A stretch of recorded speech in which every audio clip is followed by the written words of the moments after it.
Hello friends, नमस्कार। Geography and Rajasthan history GK by S R Sevda YouTube channel पे आपका हार्दिक स्वागत है, अभिनंदन है। सभी को नमस्कार, सभी को राम राम सा। आज हमारी बात होगी जलवायु को लेके, जिसमें हम देखेंगे राजस्थान की जो जलवायु वो किस प्रकार की पाई जाती है।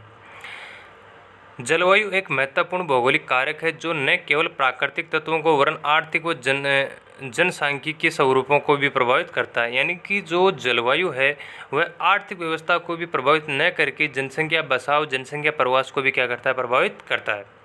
किसी विस्तृत क्षेत्र की लंबी अवधि लगभग 30 वर्ष से अधिक की होनी चाहिए कि औसत मौसमी दशाओं को उस क्षेत्र की जलवायु कहा जाता है। अब देखिए, मौसम और जलवायु में दो डिफरेंस होते हैं। मौसम और जलवायु।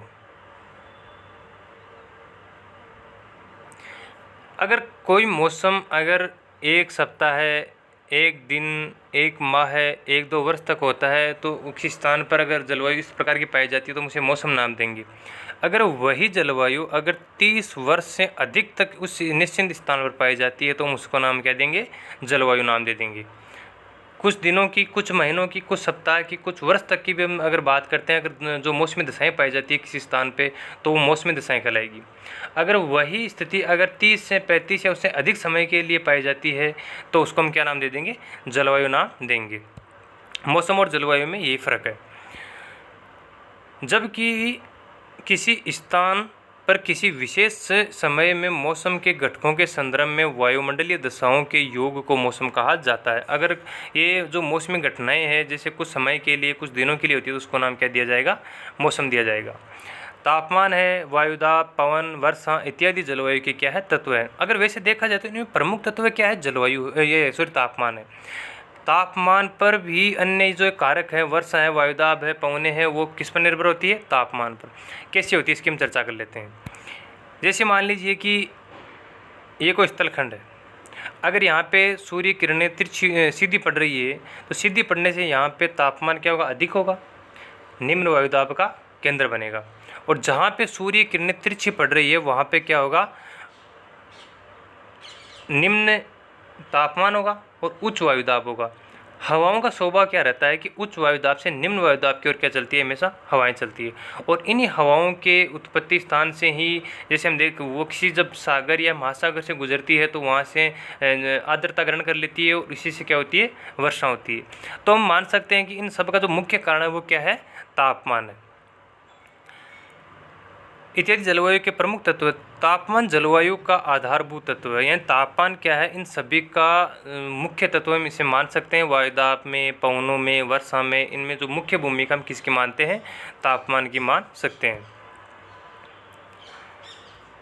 फिर बात करते हैं, क्योंकि जलवायु के अन्य तत्व प्रत्यक्ष व अप्रत्यक्ष रूप से तापमान से जुड़े हुए हैं। तापमान के आधार पर विश्व को उष्ण, शीतोष्ण व शीत कटिबंधों में बांटा गया है। यानी कि जो पूरे विश्व को हम इन कटिबंधों में डिवाइडेशन करते हैं, उष्ण है, शीतोष्ण है और शीत कटिबंध में, तो किसके आधार पर करते हैं, तापमान के आधार पर करते हैं। मान लीजिए हमारी पृथ्वी है, ये 0 डिग्री भूमध्य रेखा है, 23.5 डिग्री उत्तर, 23.5 डिग्री साउथ, और फिर 66.5 डिग्री उत्तर, फिर 66.5 डिग्री साउथ, फिर ऊपर 90 डिग्री और 90 डिग्री साउथ। हम इनकी बात करते हैं जहाँ पे वर्ष भर सूर्य की किरणें एक बार तो सीधी पड़ती है, तो वो तो कौन सा कटिबंध हो गया, उष्ण कटिबंध। 23.5 से लेके 66.5 तक जो ये क्षेत्र है, यहाँ पे सूर्य की किरणें तिरछी पड़ती है, कभी भी सीधी नहीं पड़ती है, यानी इसके ऊपर कभी सीधी पड़ेगी नहीं। इसमें क्या, सूर्य किरणें क्या पड़ती है, सीधी पड़ती है, तिरछी पड़ती है। तो इस कटिबंध को क्या नाम दे दिया गया, शीतोष्ण कटिबंध। इससे जो ऊपर कटिबंध है 66.5 डिग्री से 90 और 66.5 डिग्री से 90 नॉर्थ में, यहाँ पर क्या है कि जब सूर्य उत्तरायण होगा तो 66.5 से 90 डिग्री उत्तरी ध्रुव तक क्या रहेगा, 6 महीने का दिन रहेगा। और उसी स्थिति में जब दक्षिणी गोलार्ध में क्या रहेगी, 6 महीने की रात रहेगी। तो इस गोलार्ध, इस कटिबंध में क्या होता है कि 6 महीने का दिन, 6 महीने की रात होती है। और जब यही सूर्य जब दक्षिणायन में हो जाता है तो उत्तर में 6 महीने की रात हो जाती है और दक्षिण में 6 महीने का दिन हो जाता है। तो इस स्थिति को कौन सा कटिबंध नाम दे दिया जाता है, शीत कटिबंध। तो पृथ्वी को 3 कटिबंधों में डिवाइडेशन किया गया है किसके आधार पर? तापमान के आधार पर। इन सब कटिबंधों की उत्पत्ति किससे हुई है? तापमान से हुई है। वर्षा को प्रभावित कौन करता है? तापमान करता है। वायुदाब पवनों को प्रभावित कौन करता है? तापमान करता है। इन सब की जो हम जननी मान सकते हैं तो किसको मानते हैं? तापमान को मान सकते हैं। बात करते हैं इसी प्रकार जलवायु प्रदेश के निर्धारण में वर्षा प्रतिरूप मूलभूत तत्व है।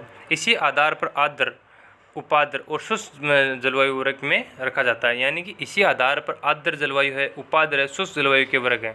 यानी जैसे हमने अभी देखा था कि पृथ्वी को उष्ण है, शीतोष्ण है, शीत कटिबंध में डिवाइडेशन किया गया था, उसी प्रकार पर तापमान के आधार पर आर्द्रता, उपाद्र और शुष्क जलवायु में वर्गीकृत किया गया है।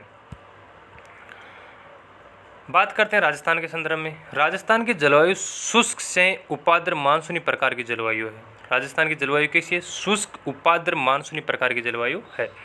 पश्चिमी राजस्थान में उच्च दैनिक वार्षिक तापांतर, अल्प वर्षा, गर्म झुलसा देने वाली लू, तीव्र धूल भरी आंधियों से युक्त शुष्क जलवायु पाई जाती है। यानी कि राजस्थान के अंदर जो पश्चिम में जो मरुस्थल पाया जाता है वहाँ पे क्या पाई जाती है? अधिक तो तापांतर पाया जाता है, वर्षा कम पाई जाती है, गर्म हवाएं चलती है, लू जिसे हम लू कहते हैं। यानी कि एक क्वेश्चन कई बार पूछा भी गया है कि पश्चिमी राजस्थान में जो ग्रीष्म ऋतु में धूल भरी आंधियाँ चलती है उस गर्म हवा को क्या नाम दिया गया है? तो उसको हम क्या कहते हैं? लू कहते हैं। धूल भरी तीव्र आंधियाँ चलती है जो क्या होती है? शुष्क जलवायु पाई जाती है। वहाँ पर क्या पाई जाती है? शुष्क जलवायु पाई जाती है। जबकि अरावली के पूर्वी भाग में अपेक्षाकृत कम तापांतर, वर्षा की थोड़ी अधिकता के कारण उपाद्र जलवायु पाई जाती है। यानी शुष्क जलवायु तो किस क्षेत्र में हो गई? पश्चिमी राजस्थान में। और जो उपाद्र जलवायु किस राजस्थान में हो गई? पूर्वी राजस्थान में पाई जाती है।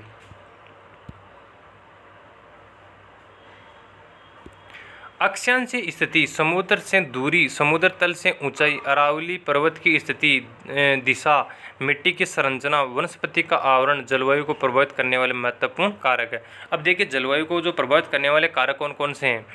अक्षांशीय स्थिति, समुद्र तल से दूरी, समुद्र से ऊंचाई, अरावली पर्वतमाला की स्थिति, दिशा, मिट्टी की संरचना, वनस्पति का आवरण और जलवायु को प्रभावित करने वाले कारक हैं। अब देखिए कैसे हैं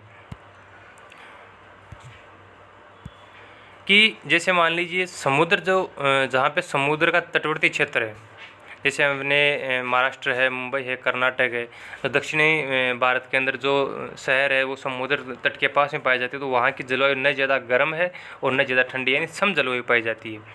और अक्षांशीय दूरी, यानी जो राजस्थान की जो दूरी है वो समुद्र से क्या है? दूरी पर स्थित होने के कारण यहाँ की जलवायु क्या है? शुष्क और उपाद्र प्रकार की है, क्योंकि यहाँ पे तापमान का उतार चढ़ाव होता रहता है।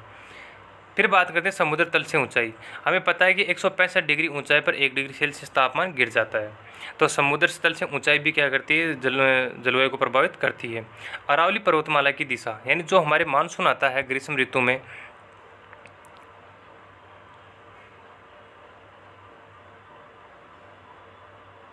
मान लीजिए यहाँ पे अरावली है, और जो हमारी जो बंगाल की खाड़ी, अरब सागर, इनमें जो मानसून की उत्पत्ति होती है, जिसमें राजस्थान के अंदर अरब सागर का मानसून आता है, उसकी स्थिति भी इसी प्रकार है।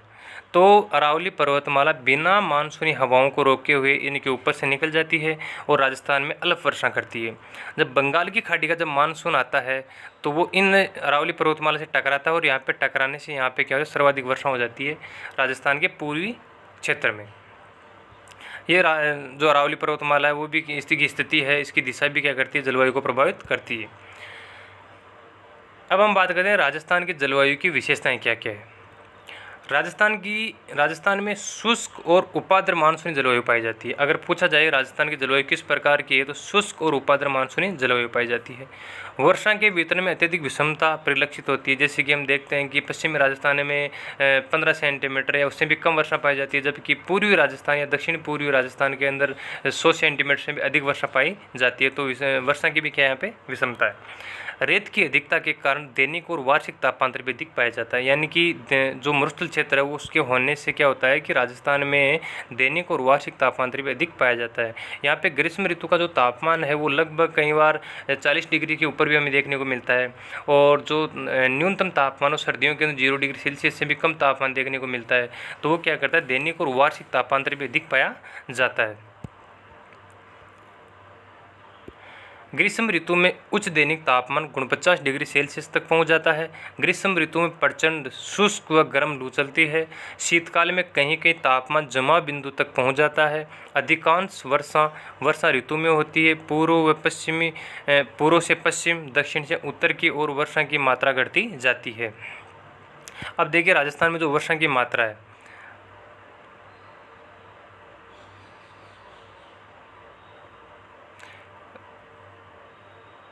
दक्षिणी पूर्व से उत्तर पश्चिम की ओर वर्षा की मात्रा क्या होती है, घटती जाती है। यहाँ पे 110 सेंटीमीटर वर्षा पाई जाती है और यहाँ पे 15 सेंटीमीटर से भी कम वर्षा पाई जाती है। तो राजस्थान के दक्षिणी पूर्व से उत्तर पश्चिम की ओर चलने पर वर्षा की मात्रा क्या होती है, घटती जाती है। यहाँ अक्सर सूखा व अकाल पड़ते रहते हैं। जैसा कहा जाता है कि पगपुंगल, धड़ कोटड़े, उदरज बीकानेर, भूल्यो चूक्यो जोधपुर, ठाणो जैसलमेर, यानी कि पगपुंगल बीकानेर का एक स्थान है, धड़कोटले मारवाड़ का एक स्थान है और उदरज बीकानेर, भूल्यो बुलायो जोधपुर व ठाणो जैसलमेर, इनकी कहावतें भी क्या राजस्थान में प्रचलित होती है। अब राजस्थान की ऋतुएं,